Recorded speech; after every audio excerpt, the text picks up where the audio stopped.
Përshëndetje të nderuar teleshikues. Dje është zbatuar një nga kontratat e qeverisë Rama për të plotësuar kuadrin e plot të humbjeve të mëdha që ka bërë kjo qeveri në fabrikën e drogës. Janë lidhur 2 milion euro të tjera, të cilat shkojnë 8, po mungojnë dhe 2. Veç kësaj, ky lajm është sërolluar, tregon anekdota dhe legjenda urbane të cilat janë në dëm të këtij publiku, sepse këta janë mjeshtra për ta ushqyer me atë që s'duhet.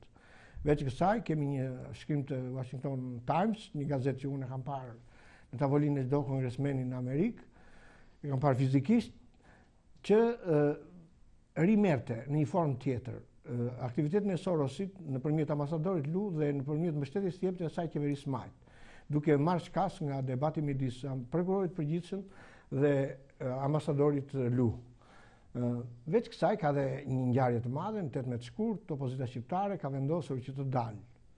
Unë kam pasur shumë të ftuar, do kem dhe në vazhdim dhe kam vetëm një kënaqësi që të paktën 20 nga të rinjtë e PD-s të futen në grevurie.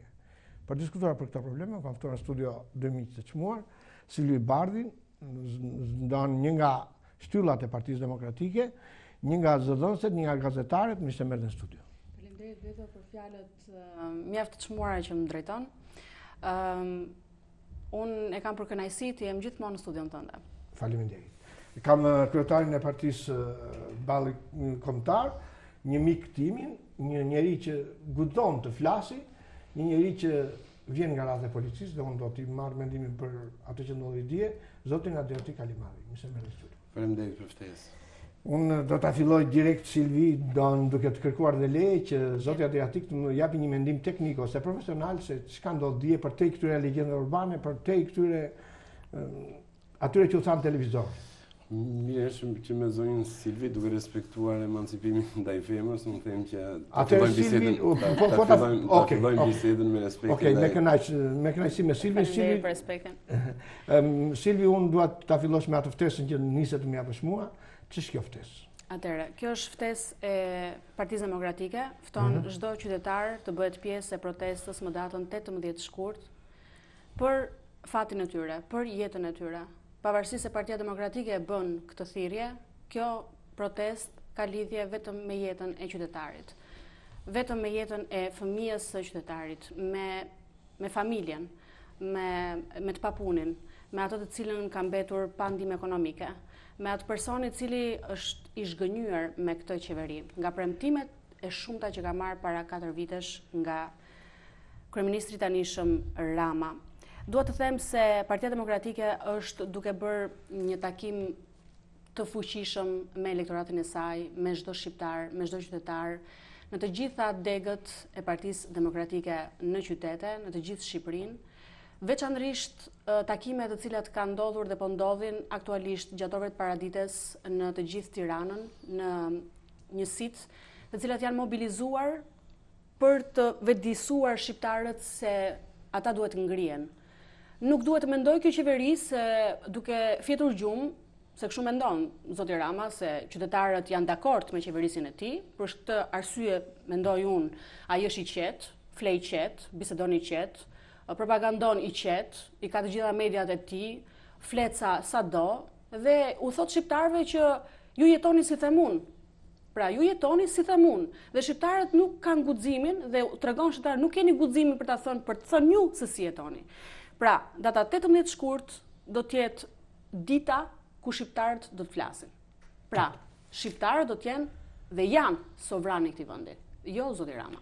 Dhe as qeverisja e Rilindjes, dhe as një parti politike, po është qytetari shqiptar.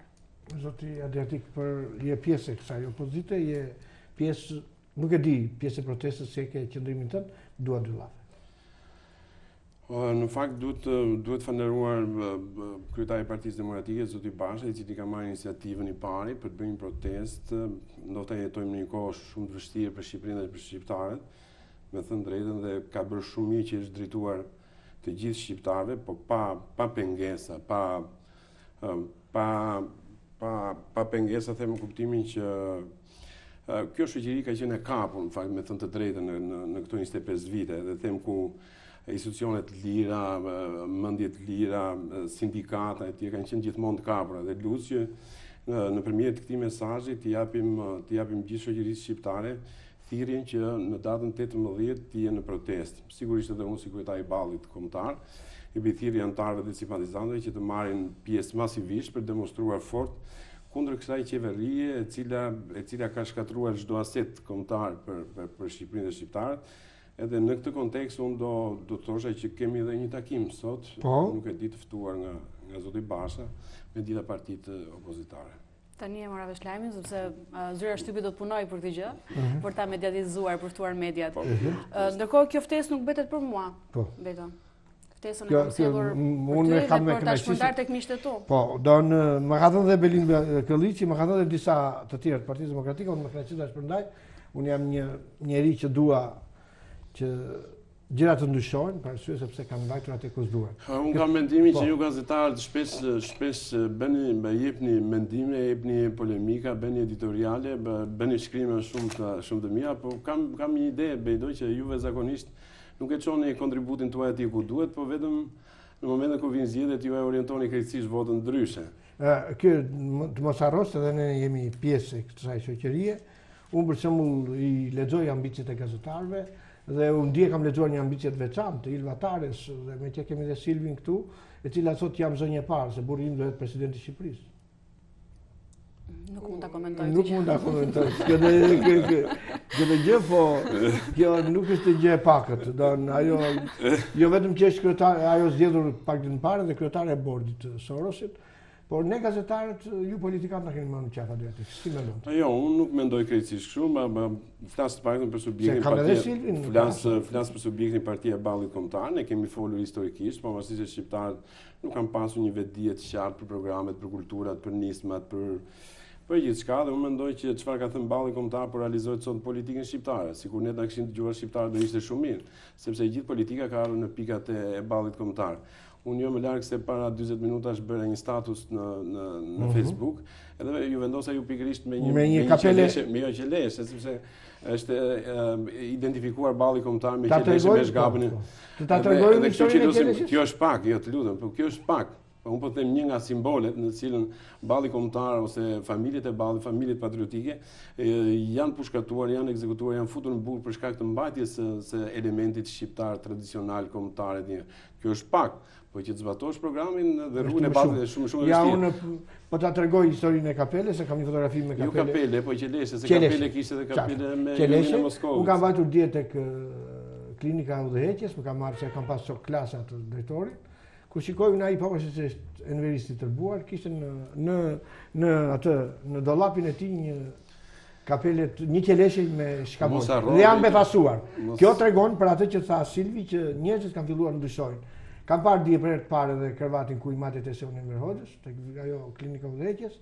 Kam parë edhe gjëra të tjera. Ndaj ti je i qartë. Mos harroni Bedo që ajo simbolik ose ajo qeleshe që keni përcjellë ju. Ka pasur një rreth brenda dhe thush Shqipëria, Balli Kombëtar, Shqipëria shqiptare. Dhe atje kishte bërë dhuratë një ballist nga Kosova.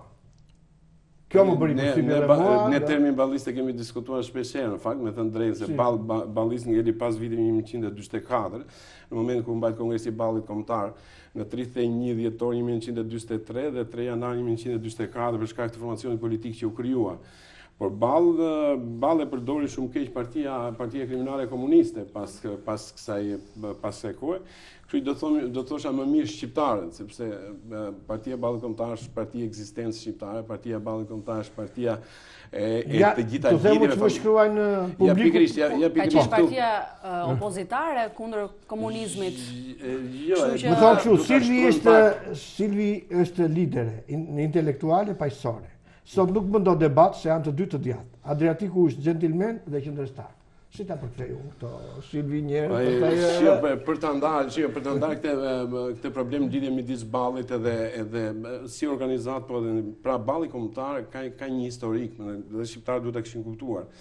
Pra duke parë që vjen nga fryma e beslidhjes Lezhë 1444, e lidhjes së Prizrenit dhe frymës kombëtare të Prizrenit, që u ideua po themi nga Abdyl Frashi, i shtetit parë shqiptar, që Mithat Frashi ka marrë në pjesë në krimin e shtetit parë shqiptar si ministri i punëve botërore. Më pas ai ka nxjerrë nacionalizmin e parë shqiptare në prill të vitit 1949, janë dokumenta në arkiva sot. Më pas ka dalë dekalogu dhe këtu ka hyrë në politik balli kombëtar, duke ofruar shqiptarëve se duke parë Mithat Frashi që shqiptarët rendin zakonisht mbas gënjeshtave, ju ofroi programi politik dhe ekonomik i cili u quajë dekalogu i ballit kombëtar. Pastaj më pas është marrëveshja e Mukës, pastaj më pas është kongresi i ballit kombëtar, që pra kjo është partia e ekzistencës shqiptare, partia e patriotizmit shqiptar. Se po të ishte partia e interesave, pastaj do ishte tjetër gjë që do bënte politikë. Ja, unë kam Silvi përballë. Zoti Adriati ka disa rezerva në raport me sjelljen e zotit Lulzim Basha në raport me partitë e vogla. Këtë e ka dhe partia e legalitetit, këtë e ka dhe partia e ballit kombëtar, të cilat janë duam ne, janë partitë më tradicionale që ne i kemi më shumë për zëmbër. Ka në një strategji për të rikuperuar Partia Demokratike? Deklarat më të fuqishme dhe më të drejt për drejt që ka bërë kryetari i Partisë Demokratike, zoti Lulzim Basha, për hapjen e Partisë Demokratike, për thirrjen e të gjithë atyre që mendojnë se bashkëpunimi me Partinë Demokratike do të rrënojë këtë qeveri, hapja e dyerve, hapja e mendjes, dashamirësia e kryetarit të Partisë Demokratike Lulzim Basha, vizioni i tij europian, vizioni i tij pozitiv, dëshira e tij për bashkëpunuar, pra që është komplet në kundërshtim me situatën se si po qeverisë sot vendi nga një person i cili po qeveris dhe partinë e tij në mënyrë arrogante, në mënyrë të pamëshirshme, pagar. Përderisa ai i vuri shkelën në gry Koços, i cili i shkrinte ilaçin në gotë para se t'ia jepte. Kemi filozofi komplet ndryshe nga ajo që po ekziston sot. Pra Partia Demokratike, kryetari i Partisë Demokratike Lulzim Basha ka hapur dyert e partisë. Zoti Adriatik? Dhe për çdo unë nuk mund të bëj avokatin e kryetarit, sepse ai ka deklaratat e tij janë më zyrtare se deklaratat e mia. Por meqense më drejtove këtë pyetje, kjo është e vërteta. Me thënë të drejtën, unë nuk jam shumë politikan, po jam shumë njeri praktik. Po praktik, po i vendosën kauzën cilën kam përfaqësuar historikisht të partë e mi, po vazhdoj ta përfaqësoj edhe sot. Ne me këto thënie në fakt që kryetari i Partisë Demokratike është i hapur për thirrje gjithë, jemi mësuar historikisht. Unë nuk do ta sjell bisedën atë pikë sa me zonjën Silvi të bashkëbisedojnë lidhje me kritikat e me këto. Po çka ka pasur Partia Demokratike, me thënë drejtën, ja kemi thënë. Edhe si shkak i pasojave, i pasojave dhe veprimeve neglizhente ndaj shtresës, ndaj të djathtës realisht, është treguar do shtunguar dhe ndaj komunistëve më zëmërgjerën Partia Demokratike. Do të ndihmoj un pak. Partia Demokratike i dha 4-5 vende Fatimir Diut, i dha 4-5 vende zotit Shpëtimi Drizit, madje edhe Shpëtimi Drizit, ka lënë thirrjen pa deputet dhe do të ishte më dinjitoze ta përfaqësonte Adriatik Alimadhi apo Sulejman Gjana se sa Mill Fufi dhe të tjerë. Apo dhe Eduard Selani. Tani, ajo procesi propozimit të deputetëve nga baza është proces përmbashtam. Është një shenjë që do ndryshojë. Sigurisht. Kjo është një prej elementeve që të bën të besosh se Partia Demokratike tashmë i ka hapur gjithë degët e saj dhe të gjitha format e saj të komunikimit me bazën. Do të them që më thotë kush që ka mundësi për të propozuar këtë nga djatha e këtyre. Silvi thot, bashkoni forcat e djatha dhe na prini. Sigurisht. I votus sot, ky jam i... Më lejoni që ta bëjmë edhe të japim mendime, po në këtë pjesë në lidhje me bashkëpunimin me Partinë Demokratike, zonja Silvi mbase s'është direkt personi, në cilën duhet ta kryetarin qartë. Unë kam zgjidhur këtë marrëdhënie me takimin që kam pasur me zotin Basha. Problemi është që nga momenti që kemi pas takimin, kemi folur shumë hapur bashkë, madje ai krijoi ato mënyrat e tij për të qenë i çliruar, nga dia që unë t'ia thosha gjithçka çka kishim lidhje me ecurinë e mëparshme. Ajo që më shqetëson mua është vazhdimësia në të ardhmen. Pra kur themi që Partia Demokratike është e hapur, ne duhet të marrim masat për mos lindur asnjë moment, asnjë dëshirë, asnjë thënie, asnjë problematikë. Pra ne kemi kërkuar zotit Basha për shumë ezaurimin e marrëveshjes 2015-s. Në të gjitha bashkitë që ka fituar Partia Demokratike, s'ka një ezaurim, ja për shumë do shkojnë në Shkodër. Unë çfarë ti them atij, kam dhënë 600 vota, për shumë, vetëm në Shkodër. Çfarë ti them atij për shumë në Laç të Vaudes, çfarë do t'i them atij në Devon, çfarë do t'i them atij në Mallakasën. çfarë duhet i them atij Pogradec. Pra, nga momenti që ne kemi kontaktuar, kemi thënë, kemi rënë dakord të ezaurohet marrëveshja, po kur marrëveshja nuk ezaurohet, shohim që ka një element në cilën nuk e fut frymën e bashkëpunimit. Për t'ju thënë atyre nesër që e janë në protestë, për t'ju thënë atyre që fryma jonë e bashkëpunimit ka filluar të rregullohet, apo fryma jonë ka gjetur një shtrat tjetër, një mënyrë tjetër, e themi pastaj që zoti Basha është i hapur, apo zoti Basha është me një kulturë tjetër, apo po afron të djathtë e tjerë. Dhe ajo që doja të thosha më shumë që e shoh problem pak funksionimin të Partia Demokratike, ngritja e një departamenti të Partisë Demokratike në cilën ka luajtur këto 25 vjet, duke mbajtur pak të zopzuar mendsinë e të djathës në fakt, sepse nëpërmjet këtyre bën sikur merr elektoratin e djathtë, në fakt deri diku merr. Ky departament përbëhet kryesisht nga ballistë dhe legalistë, dihet kjo punë. Pra, është një frymë që çalon pak, sido po ta shohësh në portale, ku diun edhe shkrimet, del një përballje. Pra, unë dua më shumë një frymë bashkëpunimi të sinqert, mbi parime, mbi kritere, jo duke kushtuar Partinë Demokratike, por ta shohim si një frut në të cilën përballë kemi një keq qeverisje, si përballë kemi një të majtë në cilën nuk i takon absolutisht që të drejtojë sot Shqipërinë dhe shqiptarët, kemi një të majtë që historikisht nuk i ka takuar. Mirë, po për shkak të kësaj mundësie që ka vazhduar për këto 25 vjet, për shkak të mos thyrjes së disa tabuve në cilët duhet i kishte thyer Partia Demokratike, për shembull historinë apo pronat, kemi shumë gjëra që mund t'i diskutojmë. Edhe them që bashkëpunimi me Partinë Demokratike do të ishte më i mirë kur ezauroheshin mendimet, marrëveshjet sidomos. Sepse unë do të shkoj nesër, unë do të shkoj nesër për shembull në këto qytete, për shembull bashki që unë thash. Ja, Silvi, para se të përgjigjesh unë po them një. Adriatik sot një ashtu, bashkimi bëhet pa kushte. Ju jeni parti fisnikësh. Nesër në fitore, si gjentilmen, merrni meritat që ju përthas. Po, dakor, shikon. Ja të bëj një koment, Silvi. Jo, më fal. Ideja është ju mund të keni dhe çdo kush ka pakënaqësitë e tij, ka kërkesat e tij, por çdo gjë do kohën e vet. Dhe çdo gjë është arritur deri në momentin që ti ke përballë një person që ke mundësi ta dëgjosh, ke mundësi që të kesh një komunikim dhe në fund të marrësh një përgjigje apo jo. Pra, kryetari i Partisë Demokratike. Kemi arritur të vendosim këtë standard. Atëherë, unë jam e lumtur që kur hap derën e Partisë Demokratike, unë hyj në një ambient ku ka pozitivitet. Pra, kur ke mundësi që të bashkëpunosh, ke mundësi që të ecësh përpara, ke mundësi që të punosh me dëshirë dhe ne nuk e shohim kryetarin e Partisë Demokratike si njerëz që kemi frikë ta shikojmë ose kemi frikë të flasim, ose kemi frikë të japim propozim, ose kemi frikë të kapim telefonin kur ai merr telefon, jo. Pra, kemi të bëjmë me një kryetar partie i cili është i hapur për të dëgjuar, i cili është i hapur për të marrë vendimet të cilat ju i keni ndërmend që ti bëni. Ju sot keni një takimet apo jo? Ju sot keni takimet. Pra mundësia për të takuar dhe për të shprehur mundësitë tuaja, dëshirat tuaja, kërkesat tuaja është e hapur. Problemi do të ishte nëse do të kishim një person hermetik dhe një person që nuk ju dëgjon, një person që ju gënjen. Kjo pjesë thoni ju hermetik, ka qenë pjesë e PD-s, nëse thoni hermetik ndaj nesh jo. Pra po thoni që ka një lider tjetër, unë bie dakord me këtë. Me këtë pikë jam shumë dakord. Problemi është që sot jemi thirrur ne si parti opozitare për të marrë vendim lidhje me protestën. Po pse më parë mos ishim mbledhur ne të kishim vendosur parti opozitare që marrim angazhimin së bashku për një protestë, sepse kjo ndikon pak a shumë në mundësinë e shqiptarëve, në elektorat të shqiptarët. Pra më parë duhet ishim mbledhur se sa të mbledhemi sot. Ti e ke vendosur e thoj, hajdeni ju si turm, po ne simi turm, ne simi popull.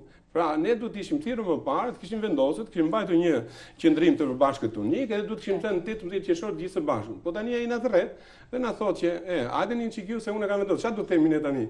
Ne vetëm se duhet ta miratojmë se gjithë tjetër s'ka ngelur apo. Nëse unë me sa jam në dieni, unë kam 5 vite që punoj në selinë e Partisë Demokratike dhe në zyrën e shtypit, përgjithsisht, dhe jam në dieni të takimeve të kryetarit Basha, të mediatizimit të takimeve, dhe unë di dhe jam në informacion se takimet tuaja kanë qenë koherente, kanë qenë të shpeshta. Pastaj vendimet politike i takojnë vetëm liderit të Partisë Demokratike. Ja, i takojnë apo jo. Ke shumë të drejtë në këtë emision nuk kemi thirrur, jam shumë dakord. Unë besoj që mesazhi im për sot është vetëm për protestë. Silvi më thot dikush, me që jemi të protestën te kjo sot. Një kryeredaktor gazete. Më thotë që Partia Demokratike ka bërë në mënyrë perfekte sot atë opozitarizmin mediatik, duke dalë në kuvert të shtypi, dhe jo avokatin e njerëzve aty ku janë konispori. Pra kërkojnë që të kenë një përfaqësues Partisë Demokratike në terren. Edhe në Saran, edhe në veri, e kanë kuptimin. Sigurisht. Po. Kjo është një prej metodave dhe mënyrave që Partia Demokratike duhet urgjentisht që të vënë në zbatim takimin me njerëzit. Dhe kjo po ndodh aktualisht. Pra për zoti Basha, kur ka kryer strukturat pastaj në bazë duhet ta reflektojmë pa diskutim. Po, e di pse takimi me bazë qytetare është primare. Sepse unë duke nditur me shumë nga këta drejtues demokrat, thonë që ka probleme në Partinë Demokratike të Durrësit, thonë që ka probleme në Partinë Demokratike të Vlorës, thonë që ka probleme në Partinë Demokratike të Kavajës, thonë që ka probleme me organizimin e partisë, në Këlqyr, thonë që ka në Gjirokastër, njerëve të zotit Titan Sheu, njerëve të zotit Gent Ruli. Pra, ka gjëra të tilla, po janë perceptive. Është normale, jo absolutisht. Dëshmitë që vinë nga qytetarët nuk mund të them që janë të pavërteta, nëse se e dini koston që merr një qytetar në Këlqyr që të vejë tek selia e Partisë Demokratike. Atëherë, personalisht unë njoh vetëm 2 deg në Tiranë, sepse jam angazhuar vetë, degën 4 dhe degën 8. Degën 4 jam lindër e rritur, kam edhe maman time që është marrë që një banor të një të një që një votus të një qytetar.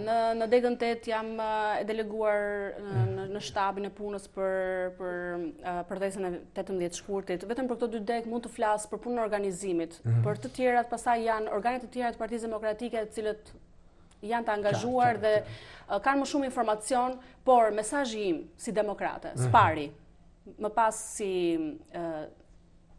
mund të them, si nënpunëse e Partisë Demokratike, unë them që Partia Demokratike duhet të jetë sa më pranë qytetarit, sa më pranë tij, të mos ketë nivele, disnivele, pra kryetari i partisë së degës nuk mund të jetë më lart se një qytetar i thjeshtë.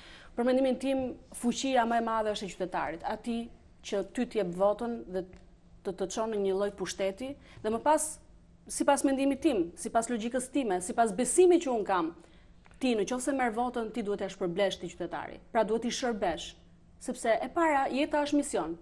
Dhe misioni që të është dërguar ty është të punosh me politikën. Pse të punosh me politikën? Për t'i shërbyer qytetarit. Nuk e flas në aspektin teorik, propagandistik, e flas se e besoj. Dhe për këtë arsye un them se Partia Demokratike duhet të jetë patjetër afër qytetarit. Dhe kjo lëvizje, jo vetëm protest, dhe kjo lëvizje dëshmon se Partia Demokratike po ecën në një rrugë tjetër, po ecën në një rrugë besimi, po ecën në një rrugë bashkimi. Pra mendoj se shqiptarët duhet na besojnë në këtë pjesë, sepse ne vetë jemi prind, ne vetë jemi familjar, ne vetë kemi probleme. Unë nuk e shoh politikën si një piedestal, e shikoj lart, e shikoj njësoj, sepse unë nuk kam makinë, unë eci me autobus, unë eci në këmbë dhe shikoj jetën ashtu siç e shikon çdo qytetar. Apo jo? Unë e shikoj nga kati i 20 i një lokali luksoz, absolutisht. Unë e shikoj nga kafja e lagjës. Pra unë e shikoj jetën e qytetarit se si është. Është i zhgënjur, është i mërzitur që në mëngjes. Unë tani kur erdha me taksi, e pyeta taksistin, se i thash po shkoj tek të Vëshiaku për protestën, të ftoj dhe ty që të jesh pjesë e protestës nëse ti je pushim në atë moment. Tha, patjetër që duhet lëvizit diçka, tha. Duhet lëvizit diçka. Unë nuk po e shikoj, tha, shëndetësim falës, sepse kam paguar 40.000 lekë për të rinovuar të drejtën e dhënies patentës dhe kam paguar, tha, 15.000 lekë për syt, 15.000 lekë për veshët dhe 10.000 lekë një dokument që 40.000 lekë. Vetëm për patentën paguaj. Për çfarë paguaj unë sigurisht shoqërore? Pse më thot mua ai shëndetësia falas? Pra këto janë gjërat që njerëzit i prekin vetë. I thash, ti nuk ke nevojë të vish për asnjë parti politike, ti nuk ke nevojë të vish për asnjë fare. Ti duhet vish për problemin tënd, për hallin tënd, për shqetësimin tënd, për shqetësimin e fëmijës tënd, për shqetësimin e familjes tënde, për të ardhurat e tua. Je i pakënaqur, nuk ka lidhje fare, je i djathtë, je i majt, je i pakënaqur me këtë lloj qeverisje. Pra ka arritur fundin. Shqiptarët vërtet janë të zhgënjur. Vërtet, dhe Rama bashkë me 3 persona cilët i nxjerr vazhdimisht në media, i ka më elokuentët, i ka më propaganduesit, që është Sajmi Tahiri, Arben Ahmetaj, Erion Veliaj, Ilir Beqa, janë 4-5 persona bashkë me Edi Ramën, po dhe shumë të tjerë, të cilët janë të akuzuar për korrupsion, dhe mënyrën se si ata po e bëjnë propagandën është që të ulin presionin e idesë që ata janë të korruptuar, dhe ata po abuzojnë me qytetarin dhe dalin dhe bëjnë propagandë, ka marrë dhe mediat, dhe dalin aty dhe u thon qytetarëve, ti jeton si shtem unë. Kjo më vjen shumë keq. Ku ka gabuar Partia Demokratike?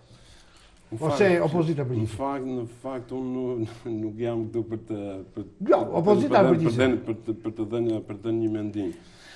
Sigurisht që tek Partia Demokratike me ndryshimin e kryetarit, e elitave, sigurisht që do ketë rinovime, do ketë përplasje, është partia opozitare, ka fluks për kërkesa ose për karriera për të kandiduar për kryetare, sigurisht do ketë probleme të tilla. Unë uroj Partisë Demokratike që... E shikoni Ilir Metën si një rrezik për Partinë Demokratike? Në qoftë se do dëgjosh mendimi jonë, unë kam një mendim shumë të prejë dhe të qartë. Në këto 25 vjet, në qoftë se Partia Demokratike do kishte krijuar paktën qysh edhe më parë, po nga 2005 në vazhdim, një të djathtë e cila do ishte konsoliduar në mënyrat e LSI-s në fakt, dhe po ta shikojnë në qoftë se Partia Republikane kishte 11 mandate në 2005, që ja dha sigurisht Partia Demokratike, do të konsolidohesh një djathtë e cila do të merrte gjithë elektoratin që ndofta është më djathtas, një elektorat që ka programe të tjera, një elektorat që është i pakënaqur nga Partia Demokratike, një elektorat nga gjithë intelektualet që u shkëputën rreth viteve 90 apo njerëzit që janë administrat, pra do mblidheshin në rreth këtij grupimi dhe do krijohesh një LSI në të cilën mund të poshte, dhe me siguri e them këtë, s'do ishte LSI, po do ishte një djathtë, dhe kjo djathtë do ishte pak më i gjerë dhe më fort dhe do dominonte në marrjen e pushtetit historikisht dhe do të hyente disa procese shumë të rëndësishme demokratike. Kurse në të kundërt ndodhi që kjo su realizuar në 2005, në cilën duhet ta kishte zhvilluar Partia Demokratike për një të djathtë të duhur, të plotë, të qartë, e cila të mblidhte këtë përbërje që thash më lart, ndodhi pastaj në 2009 që mendoj që Partia Demokratike duhet ishte futur në zgjedhjen 2009, mos bënte marrëveshje me LSI-n, dhe pastaj duhet kishte marrë një mandat më të bindshëm, më të plotë dhe duhet kishte thyer edhe shumë gjëra të tjera. Por kjo që një lidhje mekanike, nuk e di se si mund ta quaj, bashkëpunimi me LSI-n, e forcoi LSI-n deri në vitin 2013, u shkëput LSI-ja, pastaj krijoi bashkëpunime të majtën. Unë gjykoj që t'i shkul rrenjtë tua parti është shumë e dobishme për Partinë Demokratike. Partia Demokratike mendon që me një fjalë mund t'i mposhtë komunistët kaq kollaj ose ish komunist ose bitë e tyre. Unë mendoj që t'i shkul rrenjtë tua parti duheshin shkullur thellë, nuk duheshin shkullur kështu me fjalë. Me ligje sigurisht, me kulturë demokratike sigurisht, edhe mendoj që ky është dëmi më i madh i një sjellje të së majtës në qeverisje në vitin 2013, kur qeverisja demokratike, me thënë drejtë, unë kam qenë zëvendës ministri i transporteve atëherë, me sa kam kuptuar unë, ka pasur një orientim të qartë në disa sektorë strategjik, të cilët kanë qenë shumë dobishëm për zhvillimin ekonomik,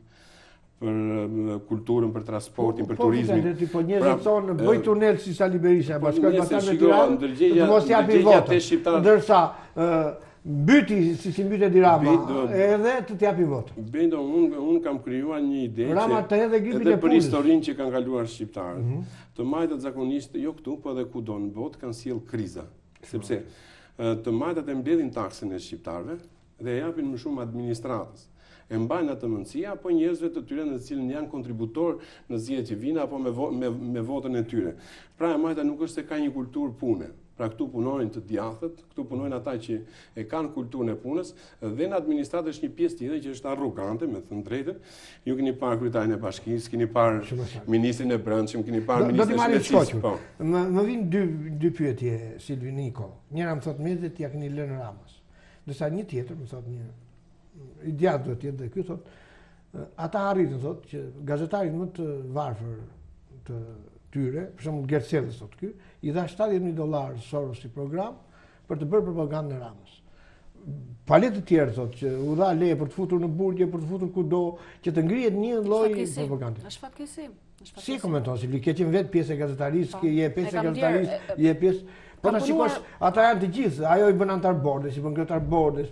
Edi Rama ditë ti bën qoftë. Sorosi është shtrirë më shumë në vendet në krizë, në vendet të pazhvilluara. Dhe Sorosi është një fatkeqësi fundamentale në Shqipëri, Në Shqipëri. Ti e lexuar artikullin e Washington Timesit. Si e komenton? Atëherë nuk mund të bëj komente. Jo, por ato që po percepton shqiptarët sot, po kuptojnë se kush është Sorosi, sepse Sorosi merresh si njëri që kishte para, i fuqishëm, kishte disa fondacione. Do të krijonte elita intelektuale. Shqiptarët nuk e dinin ende se kush është Sorosi. Kush është profili i tij? Është një person me flokë bardha, një burr i vjetër, okay, kaq, ka lek, ka para. Po kush është në realitet? Atëherë, kemi të bëjmë me një person i cili ka shtrirë influencën e tij në vendet e pazhvilluara së pari. Ai është në të gjithë botën, ka një ndikim të jashtëzakonshëm, por në vendet që janë ende jo në zhvillim, por në prag në zhvillim, ai ka kapur njerëzit ku ka perceptime se janë të ditur, të zgjuar, të arsimuar, por që kanë mendësi të majtë.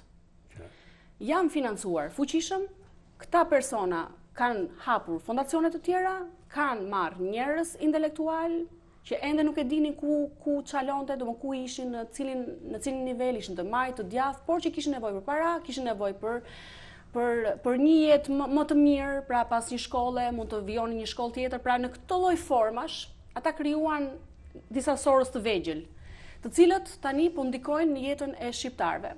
Sepse ata nuk dinë se ç'është zhvillimi ekonomik, ata gjithmonë tentojnë që të ketë zhvillim sa më të pakët ekonomik të një vendi, frenojnë zhvillimin e një vendi, e duke frenuar zhvillimin e një vendi, frenojnë zhvillimin intelektual, arsimor, dhe i detyrojnë këta njerëz që të largohen nëpër vende të tjera. Pra janë format më të këqija që mund të ndodhin këtij vendi. Dhe kjo është shtrirë fuqimisht pas ardhjes së Ramës në pushtet në vitin 2013. Rama është kryes sorosian, përderisa ata dinte mbrojnë gruan e tij, ka qenë kryetare e bordit, ja la Remzilani, ja la Ilvatares, se ata janë në punën e tyre. Juve pse s'arritët të krijoni një media? Do nisin në pushtet, i kishit mundësitë.